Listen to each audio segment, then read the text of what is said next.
Hello, everyone, and welcome to another Champions Lunch with Fleet Planner. Today, I'm joined with Natalie Ellis, who is a very experienced HR consultant with more than 15 years experience in the industry. And we're going to be talking about the basics of HR, specifically within the transport industry, what kind of business services you can provide to people, what kind of issues you encounter often, what kind of advice you can give to people who don't know much about how HR can help them as a small business or a medium-sized business as well.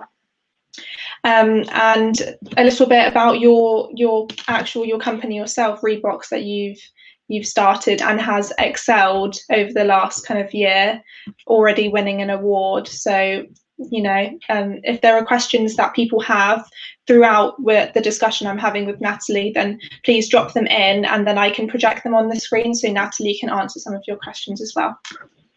So I just thought, to start off, it'd be really nice to hear about your experience as a HR consultant, how you kind of worked your way up to now having your own business yourself and consultancy. Okay, so it's a bit of a long story, but firstly, thank you so much for having me today, Jasmine. It's really a pleasure to be here. So the long and short of it is I originally was a travel agent. So I was selling holidays on the high street and did really well at it. But I actually really wanted a career. So I researched a lot of things and I went into more of a customer service background. So I worked for some really large businesses in a customer service capacity, but then there was always this wanting something more. So I applied for lots of HR jobs after researching it to the nth degree, and I successfully got a job working as a HR administrator for Woolworths PLC, so a really large corporate company to work for initially. So I then spent the next 10 or so years building myself up in terms of experience level. So once Woolworths had closed its doors, I then went to work for some really large businesses to gain as much HR experience as possible. So I then learned what HR processes look like, what policies to implement, and what works for what businesses. I also gained a lot of commercial experience, which is where I ended up in the transport industry. And that was an incredible wake-up call, shall we say, especially if I hadn't worked in the transport industry previous to that.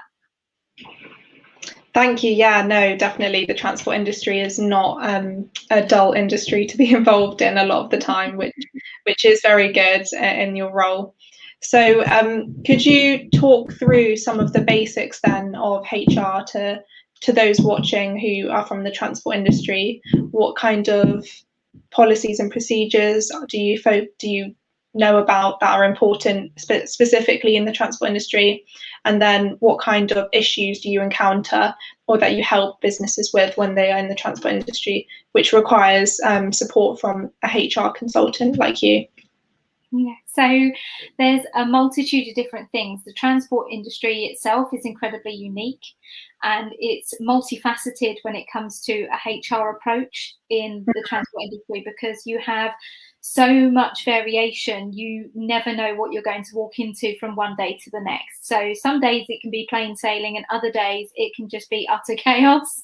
So especially the last 12 months where we've seen transport and distribution within the UK so under pressure, and it continues to be under pressure to this day because of the sheer amount of a number of external factors. So COVID aside, what we do have at the moment is a huge driver shortage, with businesses being really competitive to try and attract drivers to their organisations. And that's no mean feat at all, especially with Brexit that's happened as well. That's had a huge knock-on effect to what was already an existing issue. So that's one big part of it as to why we find it such a challenge. Yeah. Actually, how we then start to overcome those challenges. So with HR, it's always very much seen as policies, procedures. It's bits of paper that nobody reads or is taped up and decaying on some canteen wall somewhere and you must read and understand this policy. What HR actually does, it's supposed to be a function that complements and supports and values the business. So instead of people being behind a desk all day and talking about, oh, we should do this, or, you know, Mr. Manager, we should do that. There's a number of different elements that come into how we should operate. So when I was in transport for Circle Express, who was my first transport company that I worked with, they the last place you would find me was at my desk. I was always amongst the people. I would check in with the drivers. So I would come in early and I would start late sometimes so I could see the night shift, because everybody deserves that consistency of treatment. And that's actually something that drivers and employees of the business really do value, because otherwise it seems to be it's us and then it's the ivory tower. And that's never a good approach. There needs to be a consistency across the board. So when it comes to HR documentation, obviously you need to have the absolute basics in place first of all. So you need to have contracts of employment in place, and that has to be from day one. A lot of people think we've got 8 weeks, but it's actually day one. So always make sure that you've got those in place before you employ somebody. You have your legal facet. So with Working Time Directive, and you've got IR35 and GDPR and anything else that employment law wants to keep throwing at us.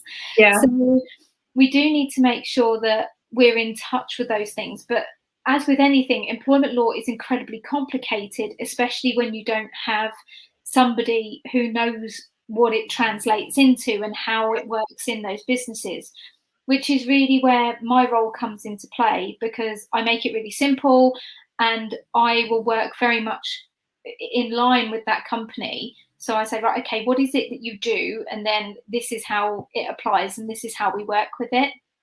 So when GDPR came into place, everyone really freaked out. Sure what privacy notice is, they don't know what a data protection policy looks like, and if it exists, is it legal still? So there's so many things, and it changes so quickly too, that it's difficult for businesses when they're trying to run an operation as to how they then get legally compliant and not have that headache. So again, something I just take off their hands and say, right, okay, I've done this for you. This is what you need. This is what you don't need. And then we can implement it that way. So it just keeps HR really simple, but it also makes it really approachable, because it's generally seen as suited and booted type people that are very corporate and not very approachable, and every time you see HR, somebody's in trouble. It's a completely different perception, is to get HR processes and everything else right, but also work very much in collaboration with your managers and directors, as well as everybody else who works for the business. So it's a real team effort. Yeah, definitely. Especially at that point about, IR35, things like that affect businesses, especially small ones within the transport industry and medium ones as well. It's sometimes something that you don't have the normal functionality of HR within their organization. So they have no one to turn to ask whether it affects them. Or determine whether that is the case, that they do need to be concerned about it.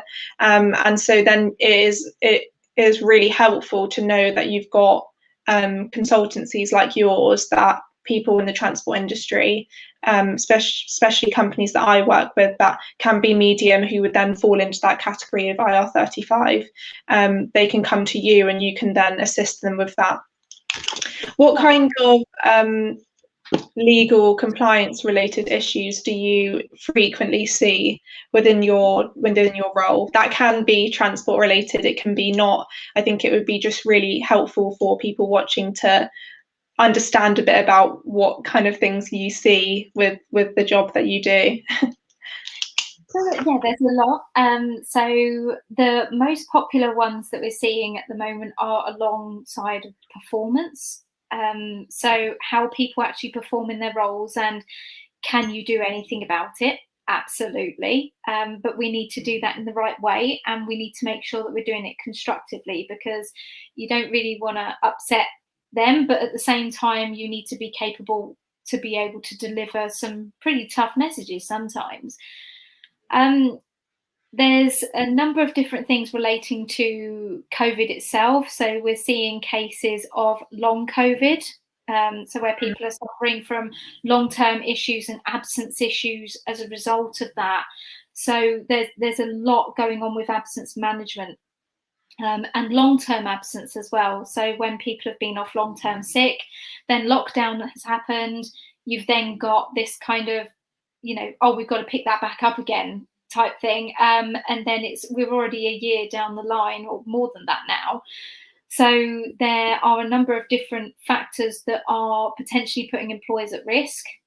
So things like mental health is going to be a really big issue. It is starting to come through quite rapidly. So the number of long-term sick absence cases that I'm dealing with, specifically relating to mental health, I would say are about 80% of my workload at the moment. So wow. It's very, very high. And if employers don't manage it in the right way, whether that is communicating with that employee, or whether they are managing their absence or being supportive, there's so many things employers need to do to protect themselves. Otherwise, it's wide open. Drivers, relating it to the transport industry, with drivers, you might have long-term sickness issues. So I'm allowed to say this because my husband, he's a driver. So things that he starts to experience is that, the old joints go. He's in his 40s, so he will be watching this as well. The joints go. They can't necessarily jump in and out the cab or in and out the trailers like they used to. And it's how we then manage that and explore different opportunities within the business, if there are any, if you get to a point where a driver can no longer drive. There's also thinking about behavioural issues. So this was something I came across a lot when I was working in transport, is that things can escalate really, really quickly. So drivers could have disagreements with each other, office staff and drivers, and then there's directors and office staff. There are so many different things that can cause friction within the workplace. Yeah. It's really important that it's not dealt with in the heat of the moment. It is, nipped in the bud as quickly as possible, but then an ongoing process after that. So sometimes there's been disciplinaries that come out of that. But, sometimes there have been physical altercations, which has not been great. It's actually quite a scary thing when it happens. And I can't tell you how many times I've been involved with things like that. It wasn't me, by the way, Jasmine. Yes. It wasn't me, but there are certain aspects of that role that can be quite intimidating. And you think, crikey, how do I actually manage this? Because you think, well, I'm at work. These sorts of things don't happen at work, and they absolutely do. Yeah. So being well equipped to deal with difficult conversations, to deal with, how you actually take the heat out of that situation as a manager is absolutely invaluable. But it also protects the business from potential issues that could arise afterwards.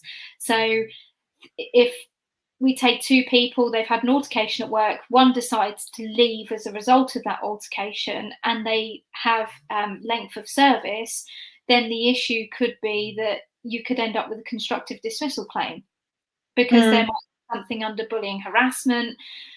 Discrimination is a really big one at the moment. So we are in Pride Month, but also we are in the middle of a movement. So we have the Black Lives Matter movement.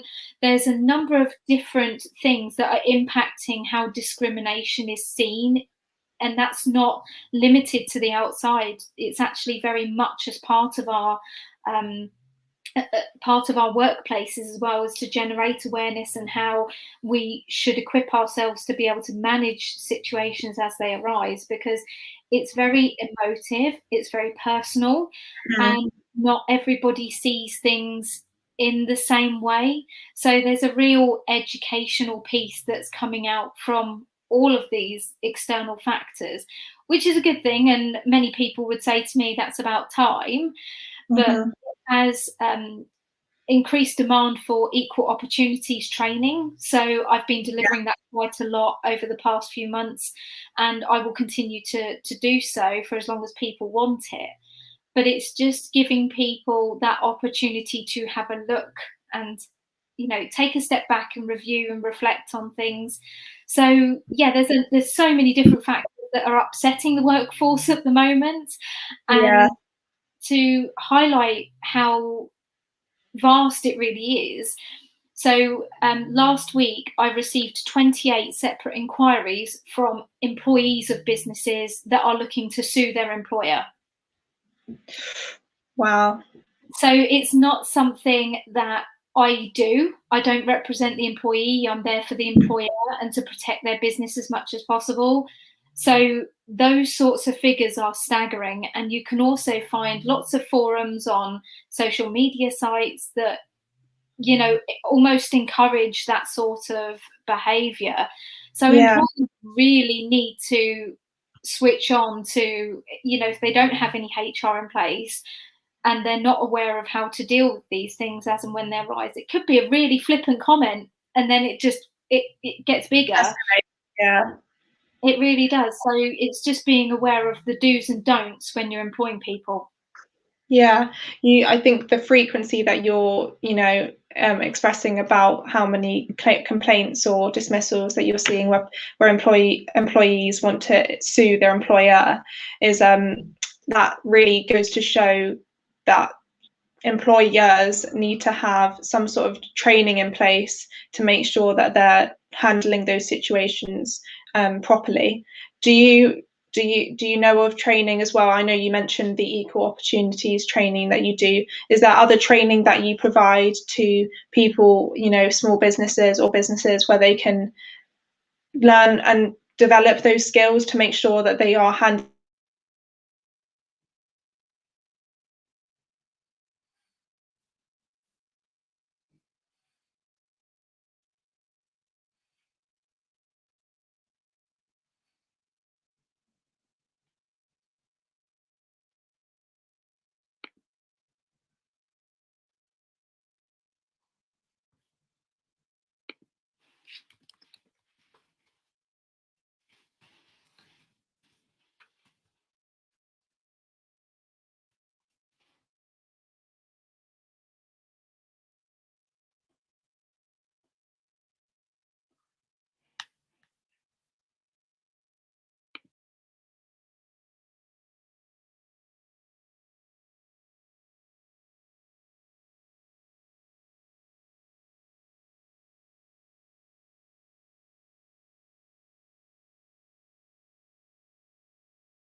We are still live. Sorry, everyone. That is a key example of where you're working remotely and Wi-Fi drops for some reason. I do apologise for anyone watching.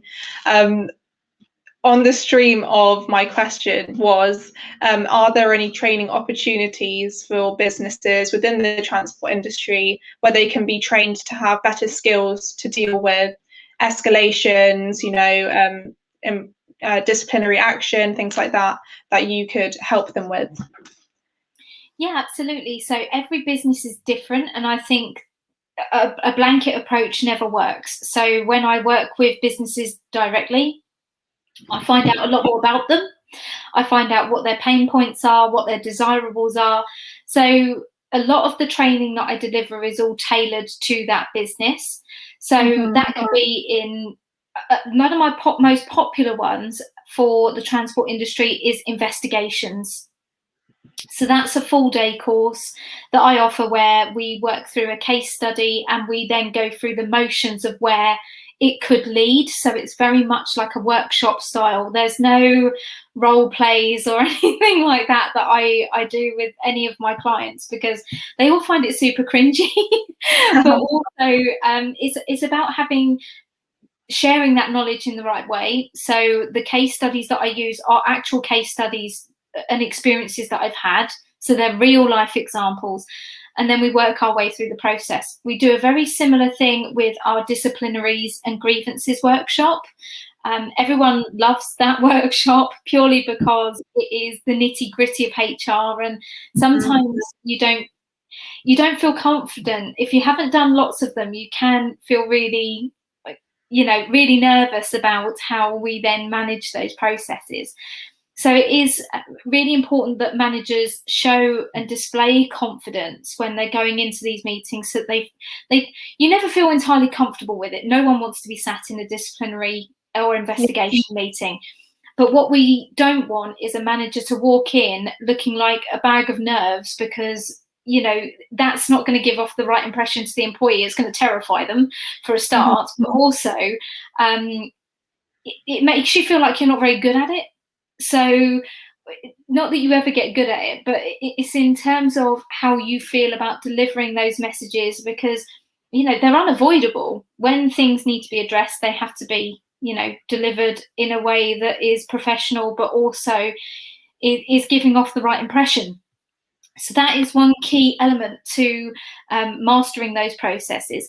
Other things that I'm working on are difficult conversations. So that training's happening in the middle of July. So I'm doing a remote workshop with people. So that's always a really good one, because people like to see the horror stories that come out and how it's gone extremely wrong. So we talk about things like tribunals, and a lot of people are interested in that. You never want to go to one. Just to put there, no one ever wants to go to a tribunal, but they are a stark realization. And if a manager puts themselves into a position where they are implicated as part of any of those sorts of processes, and it does end up in a tribunal, that manager will always be required to go to tribunal, and they will have to speak and give their version of events, which is a pretty terrifying prospect. But it's one of those stark realizations about the responsibility of management and how quickly these things can go wrong. So my job is to stop them from going wrong and to protect you guys as you're working your way through. But I have in total about 17 different courses now. So they're all out there and will be live on my website as well, so that if anyone wants to attend them, they're more than welcome to. That's great. And, with 17 different ones, that means that people from a variety of different, organizations where different things may be more applicable to them, they can cater to choose which training kind of sessions or things that you're running, or workshops that they can tune in to watch that will help them the most. What kind of, what would you give it? Could you give an example of a difficult conversation where a person in the transport industry could deal with it better, or what kind of difficult conversation could they be having where some sort of training that you provide could have prevented an escalation that led or happened in that situation for them? Yeah, there's some obvious examples, such as when there's miscommunications between the office and the planning team through to the driver and vice versa. There's also a number of, one of the biggest ones that springs to mind immediately is bank holidays, is that generally people don't like working bank holidays. So whilst we've had our fix of bank holidays in May, what we do have is what I always call the big bank holiday, which is August bank holiday weekend, which is the last one before Christmas. So everyone wants to get as much of the sunshine as possible. And the reason I use that one as a main example is because you will always receive an influx of holiday requests from everyone around the business. So it's not just necessarily drivers. With operations teams, and the challenges that they have is that they need to keep their staffing levels right, because the wheels have to keep turning. Yeah. So when you find this influx of holiday requests, you have to make sure that you are treating the process fairly, first of all. So in one case that really springs to mind is that an employee basically said to their manager, well, if you don't give me this holiday, I'm going to take it anyway. I'll just go sick. And lo and behold, on the bank holiday Monday, the employee goes sick. So the issue that we have there is that we not only have a case of insubordination, but we also have a case of pre-planned unauthorized absence. And as much as employers think I can't do anything about it, actually there is something you can do about it. And there's ways and means of being able to cover yourself to say, well, actually, if you do go absent on this date, then what we will do is we will follow that through with the potential to discipline you for potential gross misconduct, because technically it's absence without leave. So there's ways and means of being able to manage it in the right way. You're not always going to go in hard and fast. There might be different reasons, or there might be mitigating circumstances. We just don't know. So it's about putting that together in the right way and fitting for the situation. So I always say, when you're managing holidays, especially when you're approaching a big bank holiday weekend, make sure that you're doing it on a first come, first serve basis, so that you're not treating Steve any differently to Dave. Because otherwise you might find that Dave has a disability and therefore he's saying, well, you've not given me that holiday because of this, that and the other. So that then opens up a huge can of worms. So I always say that treat your people consistently. It's not about having favourites, because I have worked in environments where there have been favourites because for some reason or another. So it's about making sure that that consistency is there, because if you don't have that, then that leaves you so wide open to risks. But as a manager, it doesn't allow you to have boundaries.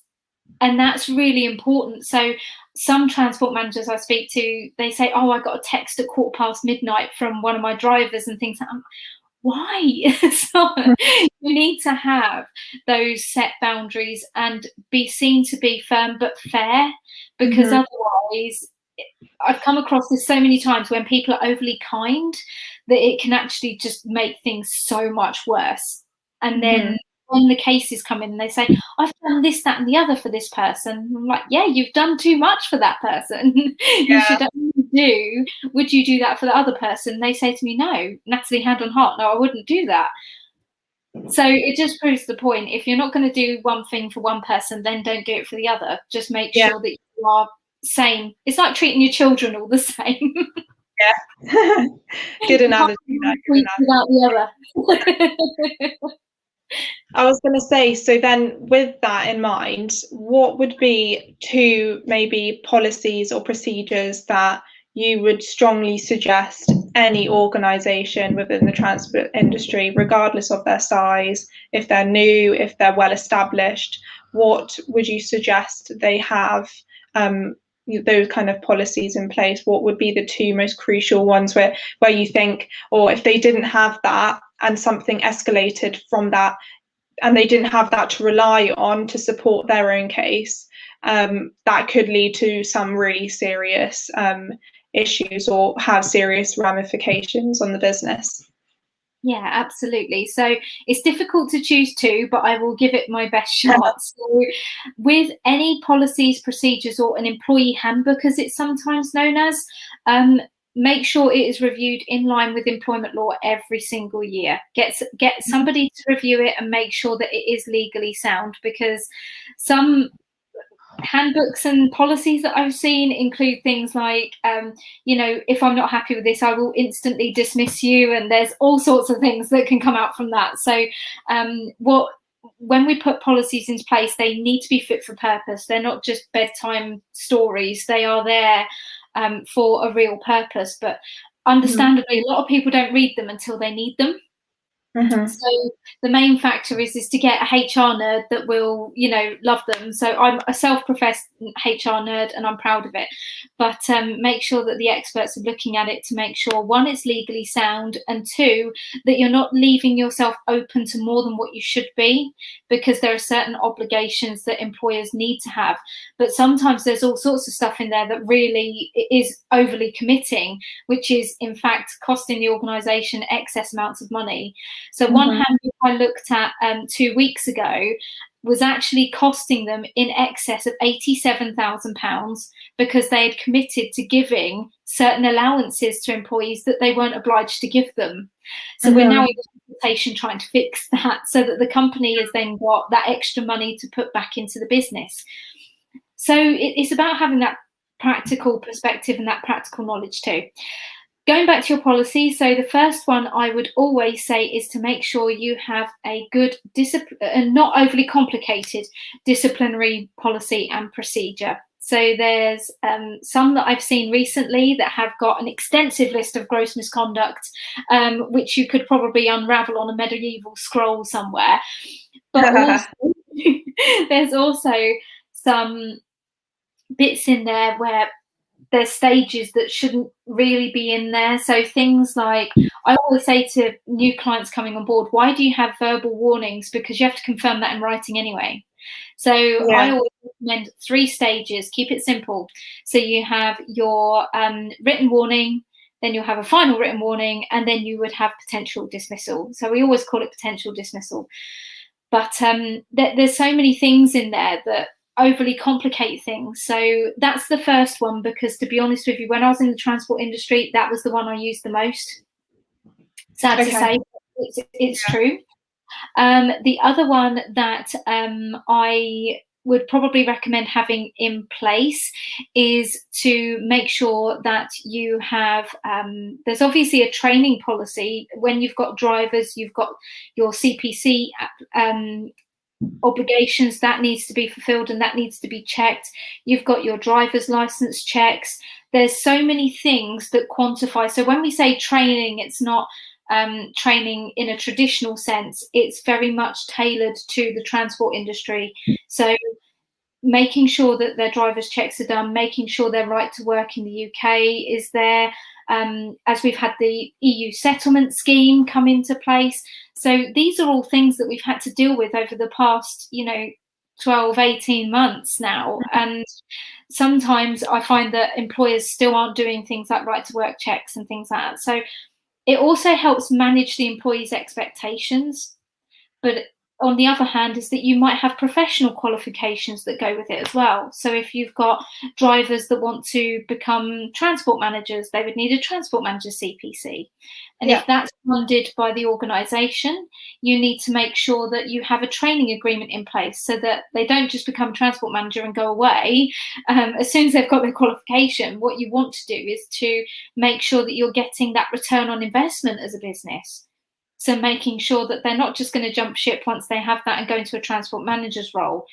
There's so many things that come into effect, but I'd probably say those are probably the 2 main ones that you should have in your business and tailored to that business. Yeah, that's a really good piece of advice for those watching. As a starting point, as you mentioned, there are many others that would be beneficial to have. And that is something that people who are watching could inquire with Natalie about on her website, which I will put all of the details on later on, so that if you do decide, actually, I would quite like to implement many procedures after understanding a bit more about what the implications of not having them can lead to substantial financial issues, as you said, with that company with £87,000 of money that could have been prevented from having an issue like that, with some better procedures in place. So that's a very good thing for those watching to take note of. So another question that I had, I noticed on your, as part of your services, you help as well with changes to terms and conditions. How could you help companies in the transport industry who want to make changes to the terms and conditions that they've got published on their website? And what kind of things would you flag, that are significant that you can't really make changes to, or things like that? So when we talk about changes to terms and conditions of employment, there's a number of things that are happening in the transport industry. So it's very much a tale of 2 extremes. So you've got companies that are doing really well, and then you've got companies that aren't doing so well. That's a lot of the time been the nature of transport. But when I worked in a transport company, we acquired other businesses. And as we began to do that, we had to do what's known as a transfer of undertakings, or TUPE. So what effectively that is that you're acquiring the staff from the other operation and being able to then bring them into the business and run that as a going concern. So when I was doing a lot of that, because the recession had hit so badly in 2008, 2009, the knock-on was still being seen right up until 2013-14. So this recession that we're in now, I think we're going to see very much some of the same things. So if you are in the transport industry and you are acquiring another business, you will you will automatically take those employees on board as part of that process. So that's one thing to be aware of, because you need to consult with those individuals to change their terms and conditions of employment, as well as managing the expectations of your existing workforce. So that's one part of it. The other part is that if you want to change somebody's terms and conditions, if they are they want to go into the office or they want to work flexibly, there's a number of different things. You need to make sure that you have consulted with them and that you have then provided them with a change of terms and conditions letter, because you can't just say to Dave, one day you're doing this and Dave, you're doing that the next week onwards. You need to make sure you've adequately consulted with them and that you have followed due process, because otherwise you could face a breach of contract with they could raise a claim with ACAS. So it's just making sure that you've covered those bits off and dotted the I's and crossed the T's. Definitely. And then you've got where companies could then come to you, which was quite a good point that you made, and having your support as a consultancy. What is adequate in terms of what you need to have done when you're going through those kind of processes and changing terms. That could be a variety of different things, and that's where you can have someone like yourself who can explain to you, well, this would be inadequate if you only did that, to then inform them before the changes were made to the terms and conditions of their employment, or that would be very adequate if you'd done all of those things. And so again, it's a strong encouragement to people out there who don't have any idea about what they should do with HR in their organization, or they don't have that function, that they do consult organizations like yours or consultancies like yours to know what they should be doing to stay in compliance with and adherence with the law. Yeah, definitely. So, it's very similar, Jasmine, if you told me to go and drive a truck, is that I wouldn't know where any of the buttons were.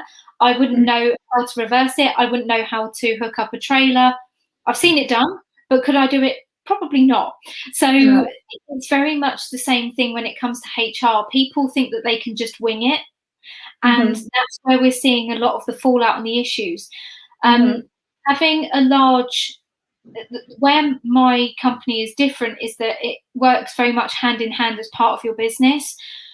When I was speaking to a client the other day, and he's actually signed up with a very large, well-known HR consultancy, but he's now contracted to them for 5 years, and they just provide him with templates. They don't give him any support and hand-hold him through the process.